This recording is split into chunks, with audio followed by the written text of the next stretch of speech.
And a TGIF, everyone. Welcome into the First Call podcast. He's Scott Shapiro. I'm Jeremy Plonk, representing First Bet and Express Bet. Doors are opening, doors are closing. It's cold outside, so hurry up. Keep it warm inside. We've got the end of the meet coming up at places like Woodbine this weekend, also closing action at Los Alamitos, Charlestown finishing things up. But Scott, the door opens in Hot Springs, Arkansas. Opening day today at Oaklawn Park. So happy to have that Mid-South track ready for their extended meet that'll go all the way through the Kentucky Derby. The calendar is in flux.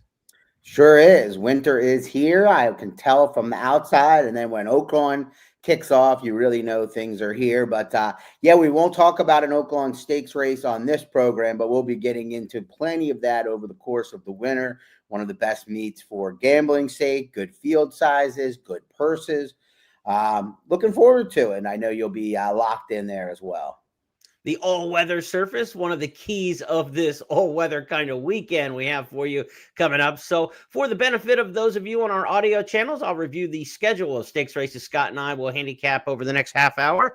But for those of you watching on X or on YouTube, be sure to comment. Tell us who you like in the races. Get involved in the chat and help us grow the audience here. Share and like this out for the podcast. First Call podcast schedule for tomorrow, which is December the 13th on Saturday. We'll go to Gulfstream Park during the championship meet for a pair of stakes, the Tropical Park Oaks and the Tropical Park Derby. At Los Alamitos, it's Futurity Day on Saturday and a big day-night card at Los Alamitos. The quarter horses at night have the Champion of Champions. We won't handicap that one, but I'll tell you where you can get my picks in just a little while. Los Al Futurity for the thoroughbreds, our feature race there from Orange County. At Turfway Park on Saturday, it's the Synthetics Championships. Did you know they had those? Yeah. Well, we're going to have synthetic races up and down the lineup at Turfway Park with big stakes purses on the line. We will handicap three of those, the My Charmer, the Prairie Bayou, and the Holiday Cheer. We'll stay on the all-weather and go to Woodbine, their closing weekend, the La Previante Stakes coming up on Saturday. That'll be the feature in Canada. And at Fairgrounds, it's Louisiana Champions Day. Big races for the Louisiana breds on all surfaces there.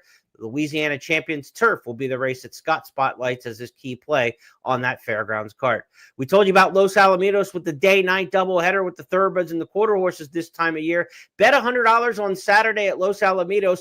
Get $20 back. That's a 20% rebate. Now, here's the deal. $50 has to be played on the thoroughbred card during the day, $50 on the quarter horse card at night, which features Saturday night, the big race in all of AQHA racing, the Champion of Champions. If you're not too accustomed to quarter horse racing, be sure to check out my blog at expressbet.com and at news.first.com. Former chart caller with Equibase in the quarter horse ranks and worked several quarter horse meets at Remington Park. So I love playing and handicapping the short liners. Champion of Champions, a great race. Impress them in that race. Is going for a third win in the Champion of Champions. The only horse ever to do that, Refrigerator, who's kind of the secretariat of the short liners, if you will. So impressive, one of the horses that we'll be watching certainly on Saturday night in the Champion of Champions. But again, you can check out my picks in that blog. Be sure to take part. It's got a 20% rebate, nothing to sneeze at there. No doubt about it. Always enjoyed going to Los Al. I pulled a doubleheader more than once there. I still have a 949 area code to show for it. And what was the Refrigerator by chance named after William Perry? When did he come in the rank? Yeah, Refrigerator was in the early 90s. So yeah, that would have been right in that category there, right after the 85 Bears. So yeah, Refrigerator, I believe Bill Helzer, William Helzer of Texas, Texan, but I don't know if he was a big Chicago Bears fan, but yeah, Refrigerator was he was a stone cold runner, that's for sure. And like the fridge barreling into the end zone. Let's go to Gulfstream Park and start off our handicapping for Saturday, Scott. Championship meet in full swing there. Really is going to pick up when some of the big jocks and trainers bring the horses and their talent south for the winter. But the Tropical Park Derby and Oaks are both on the card on Saturday. We're going to start things off with the Tropical Park Derby in race number 11. It's our Express Bet race of the week. You can get a full write-up of this each and every week for the Express Bet race of the week in your email newsletter. So be sure to sign up for the monthly or the weekly, I should say, newsletter with First Bet and Express Bet. We go to the Tropical Park Derby. Of course, this was formerly a New Year's Day race, would kick off the 3-year-old season in a lot of years. And you go back in its history, Kitten's Joy won this race. Barley Scarborough, Meckie, some real big names on the turf. It's a little bit different on the calendar now at the end of the year, Scott, but we've got a big field in here, 12 with an also eligible. How'd you see it shaking out?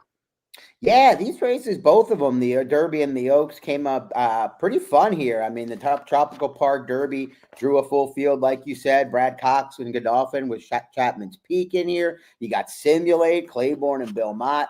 Plenty of big name barns and horses that should take some money. But I like the horse that's been locally impressive thus far, and that's the number 6 Layabout.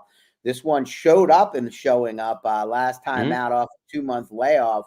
And while he got beat, giving up a 2-length lead in the stretch to a long shot in Super Forces, I think Jonathan Ocasio would probably like to have that ride back. He was caught 3 wide into the first turn, which did force his hand a little bit. And it was off a short freshening, but this horse has shown an affinity for this course. He even went to Kentucky Downs and ran well there. So he just seems like a serious 2-turn turf horse at this point for Patrick B. and Cone. And it'll be Junior Alvarado who will get the call this time. 10-1. I think this is a race where I'm willing to take a swing. Yeah, you mentioned Jonathan Ocasio might like to have the ride back. He'd like to keep the ride. And a lot of times when you look at a jock and you think that they move too soon and you see a rider change, it probably means the trainer agreed with you. And they're going to a heavy hitter like Junior Alvarado here during the championship meet on Layabout. I'm with you. I think this is the horse to beat. Coming off this effort again, where he probably just hit the front too soon. XY Prime tries to battle back along the inside. Dana just swung out into the clear. There's Versus. Super Forces down the center. Win with Faith found a seam and is finishing nicely as well. Final 16th. Layabout's trying to finish the job, but Super Forces is lunging after Layabout. It's these two to the wire. Super Forces got it. Super Forces won it. Layabout was second. Got tight for third. Candy Towner and one up that performance with Layabout. Scott and I both on that one for B and Cone in race number 11. Let's work backwards on that Saturday card now at Gulfstream Park and go to the Tropical Park Oaks. It's race number 8 on the card. 3-year-old fillies, of course, in this one, 1 mile and a 16th on the turf. And again, another full field capacity lineup of 12 with some also eligibles. Big fields, the story of the day in these Tropical Park Derby and Oaks races. Scott, who do you like in race 8? Well, I expect a filly like Destino D'Oro to take a lot of money. She might get the pace to chase. She's taken on better, but she's a tough one for me to want to back in a race like this, coming from well off of it, never been over this Gulfstream Park surface. So a little bit tough to close at times. She has shown some tactical speed, but I'm going to go with another 10-1 shot in the Oaks version or the filly version of this race. I like number 5, Mischief in Motion in here. And this is a filly that another one that's really done very little wrong since moving to the turf. And 2 back wired out of field in Delaware. We'll take a look at that in a moment. Then last time, another one that was a little bit overly aggressively ridden. Now, Jaramillo does not lose the mount like Jonathan Ocasio does, but I think it was pretty clear that this filly was best that day. And I really like her versatility. She won over the Colonial side back in August, coming from several lengths off the pace. So she's got the tactical speed to find her spot, but she doesn't need the lead. So I'm going to try number 5, Mischief in Motion here, second start over this course for Michael Trombetta. She comes out of the Cello Shiraz Stakes, as does the top 3 finishers in that race. So keep an eye on all of those as we go back and take a look at that race at Gulfstream from Halloween. Pretty Lavish is starting to drop away and closing in a Sigh No More from last as heads turn for home in the Christiana. Mischief in Motion's been this long time leader and a confident kick too and opens up by 3. Don't Jinx It loomed and flattened out on Bias closing in, and Sigh No More had a tough task over the rain affected lawn. Mischief in Motion, a classic act today in the Christiana Stakes to beat Don't Jinx It. Threw myself a curveball there. I had the video for the Christiana Stakes queued up for Mischief in Motion. It is true, though, the top 3 finishers from that Cello Shiraz do come back in the rematch in there, in which your top horse in there, Mischief in Motion, was second. But that was her win in the Christiana Stakes at Delaware Park. Let's switch gears now and go from Gulfstream, and we'll leave the Tropical Park races to Los Alamitos. We're staying with the palm trees. The Los Alamitos Futurity goes as race number 8 on the Saturday card at Los Al. 1 mile and a 16th over that paperclip of a racetrack, a long stretch run at Los Al. And I think that's kind of interesting. You get a lot of horses stretching out here for the first time. But then you get some horses who may not be the strongest finishers and hang a bit. And that long stretch at Los Alamitos, like I wrote, can be no man's land sometimes. And so I'm wondering who passes whom and how this race shakes out. These 2-year-olds, several of them are going 2 turns for the first time. Litmus Test, though, has been tested around 2 turns a few times, Scott, at the highest levels. He certainly stands out on class for Bob Baffert, who I think has won this race 14 times. Yeah, I saw a couple of those in my day, in my days in Orange County, and he's got 3 in here, like you said. He's got the best bred, which is the Spendthrift Farm homebred, Providence, out of Monomoy Girl. She was pretty good, son of Indian Mischief, but been a little underwhelming thus far. I think Litmus Test has had the Litmus Test more than once thus far compared to what he'll face in this field, and no man's land is unlikely to hit him, I would think, because of the foundation that he's built out of these races. I mean, you know, you could make excuses for why he didn't run a little bit better in a couple of his off-the-board finishes, but the fact of the matter is he's just kept far better competition thus far than anyone else in this field. Yeah. Ted Naffy, I mean, he held his own last time in the Breeders' Cup Juvenile. And, you know, it was a short field. He didn't do a ton of running, but he came home pretty solid to lead me to believe he's got more left in him here. This feels like Bob picking the right spot for Litmus Test to get a graded stakes win here as a 2-year-old. You know, Juan Hernandez has ridden all 3 of the Bafferts in this race, and he takes Litmus Test. That's an obvious choice, I think, in this particular spot, but underscores the class of this horse. Again, coming out of the Breeders' Cup Juvenile, where he doesn't necessarily get a call in the stretch, but they don't pull away from him. He actually narrows the margin. Round the far turn, Brent and Ted Naffy. They have been together throughout, and now their noses apart. These 2 grays will come to the top of the stretch together in their bi-coastal battle, and they're into the stretch, and Ted Naffy has taken the lead from Brant with 1 furlong to run, and then comes Mr. AP third. Ted Naffy there at the 16th pole. Brant is not done yet. He's coming back. Ted Naffy, Brant, Mr. AP's at a 2. Here's the wire. Ted Naffy did it. Ted Naffy wins the Breeders' Cup Juvenile over Mr. AP. You ever feel like you heard a race call and they wanted something to happen? I mean, Larry was waiting for Ted Naffy to kind of open up that field, and then it wasn't there. Then he was waiting for the inside horse Brant to make a race of it, and all the while, Mr. AP said, "Don't forget about me" in the middle, and ran a good one. I don't know. Like, the more I watch that Breeders' Cup Juvenile, I have no knock on Litmus Test as it pertains to going here in the Los Al Futurity. The more I watch that Breeders' Cup Juvenile, I just kind of feel like they were laboring there. I don't know. I mean, some years the Breeders' Cup Juvenile feels like a race where, hey, we know we've got A players going to next year. I don't know how much more Ted's going to do and some of these runners. I think we might be talking about different horses come April. I certainly am not rushing to any of the futures windows to bet any of the ones coming out of there. Like you said, there's been plenty of years where a key race is certainly not the one run in the Breeders' Cup for the 2-year-olds. But yeah, that was definitely a race where Litmus Test ran better than the lack of calls he got. And yeah, they were not finishing very well in my estimation either.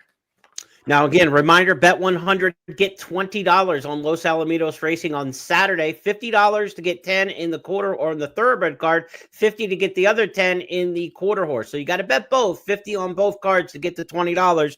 Thoroughbreds and quarter horses Saturday. Again, Champion of Champions night at Los Al Saturday night for the quarter horses. On Sunday, it'll be a 1 million point hit and split for Los Alamitos when you bet with First Bet and Express Bet on the closing day of their card. Of course, everything must go. We'll have mandatory payouts at Los Al on Sunday. To Turfway Park we go. Scott spent many a cold night there in his day, so let's go back to Turfway for the championships, the synthetic championships. Several stakes races across various divisions at Turfway Park on Saturday. We're going to handicap 3 of them: the My Charmer, race 6, the Prairie Bayou in the 8th, and the Holiday Cheer in race number 9.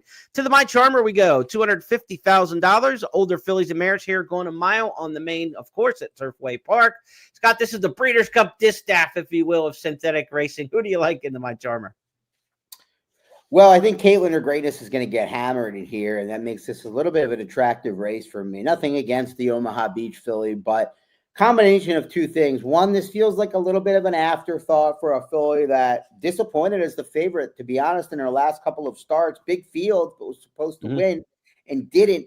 And then you add to the fact that the Woodbine and Turfway Parks surfaces, I don't have any data to prove it with me at the moment, but they definitely don't play exactly the same. So you want to be leery of that without current Turfway Park form. So I think she's worth taking a swing against it here. And I'm going to do so with a filly, actually a mare at this point, number 9. She's Looking Lucky. And this is a horse that Matt Shire has had for throughout, but sold for $375 recently. 10 Strike Racing was involved. There no longer are. $375K though for a 5-year-old mare, not too shabby, and clearly was pointed for this race right after. So she's got to prove herself over the surface, but I think she's as classy as anyone in this field, really. Little bit camera shy, but I'm hoping maybe the surface is the difference maker here for a pretty talented 5-year-old mare that needs another win to make her career a little bit better. 22 career starts. She looks like she's stepping up in class out of the allowance ranks, but she faced Proctor Street, definitely a stakes caliber filly there at Keeneland and Allowance Company. Let's go back to that last out runner-up, October 16th, for Scott's pick. She's Looking Lucky. She's still second, and then She's Looking Lucky. A Lilac Rolla runs late from far back, still 5 lengths off the lead of Proctor Street. A Lilac Rolla, She's Looking Lucky running on. Proctor Street to win it by a length and a half on the line for Tyler Gaffalione. If she can get one up, you've got a lot of last out runner-ups looking to improve that performance. So maybe you got them on the right end of their form cycle on the improve this weekend. Race number 8 on Saturday at Turfway Park is the Prairie Bayou Stakes. 1 mile middle distance runners here on the main track, of course, at $250,000 purse. Prairie Bayou named for the 1993 Preakness Stakes winner. I know you like Dresden Row in here. Make the case for this one coming out of Canada. I was there. That was my one Preakness I went to. Prairie Bayou winning it. I was there too, so I didn't know you back then. We were wandering around the crowd somewhere. I knew I recognized you later in life. I thought I saw you that night or that day. The Prairie Bayou. This is the race I like most in terms of a single, if you will, if you're going to play late horizontals or just from a win bet perspective on this Turfway Park synthetic card. And I talked about the Woodbine form, not fully trusting it at Turfway, but number 5 Dresden Row has really good overall form over the all-weather, and most importantly to me, he came down for this race last year and was probably best. He lost by a head. He lost significant momentum and ground before they headed into the first turn, and the winner got the jump on him that day, a horse that was also in good form, Paros. And Dresden Row finished very well, 100 on the late pace scale. So I don't really have any concern, late pace Brisnet scale, I should say. I just don't really have any concerns at this point that he doesn't take to this surface. And I think he's as fast as anyone in the race. Should find a nice spot tucking in right behind the early speed. So we'll roll with number 5 Dresden Row 4-1 in the Prairie Bayou. Be interesting to see what Encino does. A year ago, he was like one of the top 3-year-olds coming out of Turfway in the winter. Really took to the surface well there, winning the John Battaglia and went on to win the Lexington. He's back on what is good footing for him. Flavian Pratt and some other big-name riders in the ride at Turfway Park on Saturday night. Encino certainly is going to take a lot of money. Brad Cox and Flavian Pratt teaming up there. So maybe that'll help your price on Dresden Row. Let's get a look at that one. North of the border. They come inside the final quarter, and on the outside, Lost Ark. And as they turn for home, Fantastic again. The center have gone to the front for Paramount Prince. Cameo Performance needs a run, and down the outside, Swift Delivery. And as they come down the stretch, Dresden Row has come forward to hit the front. Cameo Performance up the inside. Dresden Row in front, and being chased by Cameo Performance, but Dresden Row back to his very best, wins the Autumn Stakes by 2 lengths. Ahead Bob for second. We'll see if he can match up another victory for Scott here. Dresden Row, his top pick in the Prairie Bayou. To the holiday cheer we go. The sprint race on the card, $250,000, 6 furlongs, race number 9 for this holiday cheer stakes. A note in here, Roll On Big Joe will scratch out of here. He's at Oaklawn right now, I'm told. So he is running in the race at Oaklawn on Saturday. He is in a good race called the Ring the Bell Stakes against Skelly. A couple good ones in there. Roll On Big Joe banishing in that race at Oaklawn on Saturday. So again, some news there. Roll On Big Joe will scratch out of the holiday cheer. You've got a former Breeders' Cup Turf Sprint winner in Nobles, and you've got a defending champion in Howard Wallowitz. How do you see this one? Yeah, I think the defending champ's going to be awfully tough in here. They ran Run Carson and Howard Wolowitz ran 1-2 last year, and it was Run Carson showing speed that he hasn't shown in his last couple of starts out of the gate, and almost won the race in front running fashion. It'll be interesting to see off the layoff. It looks like he's been pointing to this spot if he can show that same speed. But last year, Howard Wolowitz was able to just tuck in the pocket despite a little bit of a slow break with the inside draw, and I don't really see any reason the similar trip won't occur here. He's got one of the best, if not the best in the world, in Irad Ortiz Jr. aboard. He showed an affinity for this surface. There's some horses in here that we've seen that may be a little better at 5.5. I don't really have the question about the 6 furlongs with him. He's even won 6.5 at Kentucky Downs once. So I think Howard Wolowitz, I'm willing to put a line through the turf mile. Much better field going 2 turns. He's going to be a short price, but I think he could be a potential single in the late horizontals. Hadn't happened much, and I dare say maybe it's never happened, but you're going to have Irad and Pratt lining up next to each other in the gate at Turfway under the lights. That may have never happened in racing. We'll see. They match up. Howard Wolowitz out on bail for Pratt. Arrest Me Red's in there too, the Wesley Ward trainee who runs well over this track and a really good turf sprinter, synthetic sprinter. This is a good field. No balls in there. Roll on Big Joe. I thought, boy, why are you traveling all the way to Oaklawn, to go take on Skelly, who's won 10 in a row there in Hot Springs? But this is a spot to get away from too. I mean, this is a very difficult race in here. It's a good looking group in the holiday cheer, and you're just looking for it to run back like we saw last year in 2024. There comes Howard Wolowitz. Run Carson and Howard Wolowitz at the top of the lane in the holiday cheer. One-timers very wide off the turn. And still with the lead, Run Carson. Howard Wolowitz unleashing a furious run to the outside, and he's right alongside and puts his nose in front. Howard Wolowitz is up to the front. Run Carson's back to second. Howard Wolowitz in the holiday chair. 36 miles an hour. Flying through the lane at 36 miles per hour. Wouldn't that make the wind chill on a night like that when you're going 36 miles an hour, huh? No one knows. It's just another metric with no context. We'll close the book on Turfway Synthetic Championships card now and turn our attention to Woodbine La Previante Stakes on Saturday, the feature. I also want to note on Saturday, from a wagering standpoint, mandatory payout in the Super High Five, which will be race number 10 on the card, the race after the La Previante Stakes. So you got a chance to go after some big money. They have frozen that carryover in the Super High Five. I believe it's about 190,000 US, over 200,000 Canadian. So be sure to check that out on Saturday at Woodbine. And just for good measure, we're giving away 10 times first rewards points on Woodbine wagers Friday and Saturday when you bet with First Bet and Express Bet. So plenty of reasons to play Woodbine over this closing weekend. Again, 10 times first rewards points given out on all wagers today, Friday, and tomorrow, Saturday, including that mandatory payout in the Super High Five. Let's get the fans a winner in the La Previante Stakes, race number 9. This race named for the 1972 Canadian Horse of the Year. How's this, Scott? You go 12 for 12, set a record for most consecutive wins by a 2-year-old. You're in the Canadian Hall of Fame. You're in the U.S. Hall of Fame. And you weren't even the best member of the 1972 rookie crop because that was the year of Secretariat's debut. Yeah. Was Sham a good 2-year-old? And Sham was in the same class, of course, yes. Yeah. Well, the horse, the filly I'm about to pick here is no comparison for that, but she has been facing far better competition than she meets in here. She comes out of graded stakes races here at Woodbine, and now she drops into a restricted spot just for the state breds, or not the state breds, but the Ontario breds, the Canadian breds. And there is not much speed in here. I think the blinkers coming off will probably benefit her. She should be able to relax more on the lead. That remains to be seen.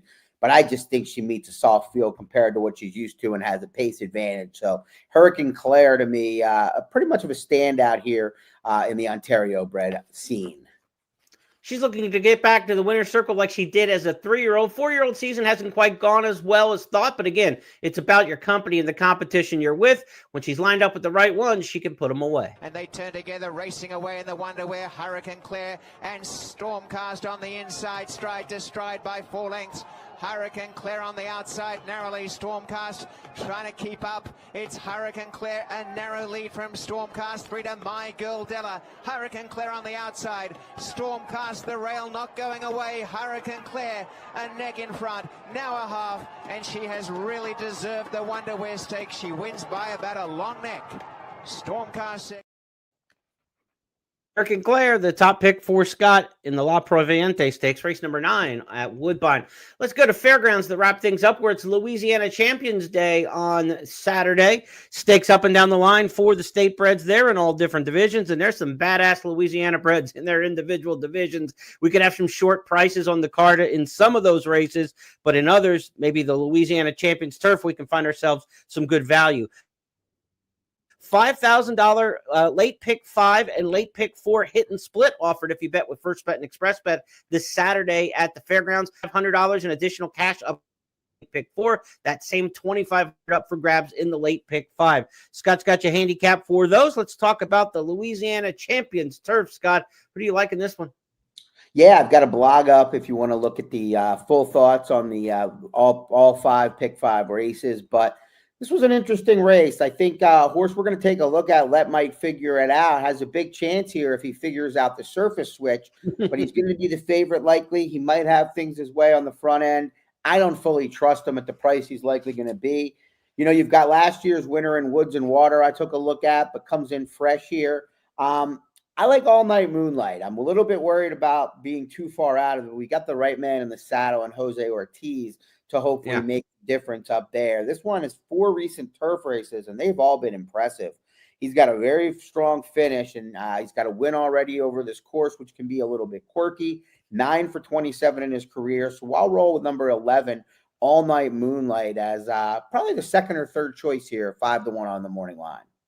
Many of these horses coming out of the Jake Morial Memorial Stakes, but that was on the dirt. How it translates to the turf, we're not sure, but they are familiar foes. And away, Let Mike Figure It Out. 3/4 won at 12.70 seconds. Coming down for the final furlong. Good and Stout now with a stiff challenge for Let Mike Figure It Out, who's dug his heels in. Let Mike Figure It Out does, and leads here by 2 to Good and Stout. Sipping on gin toward the rail on the outside. He's late again at Highland Creek between horses. Let Mike Figure It Out. Let Mike Figure It Out. Wire to wire by 3.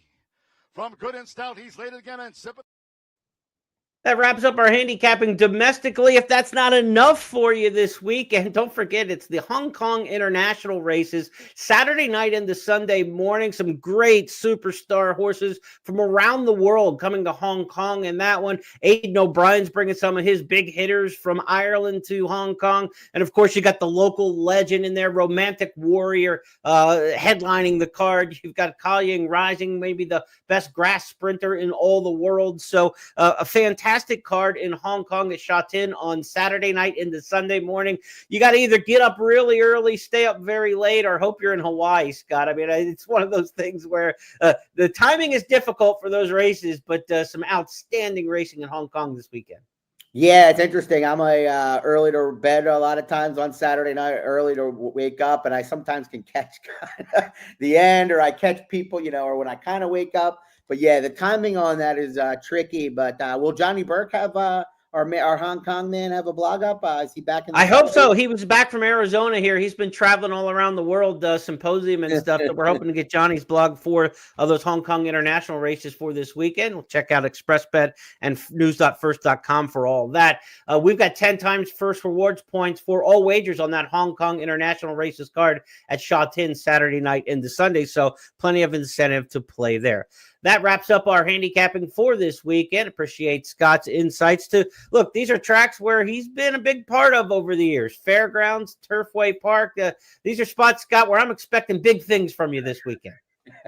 Well, I will say Turfway. I've got I would think these are very difficult cards, but they can be lucrative if you hit them. I probably have an edge there in some way.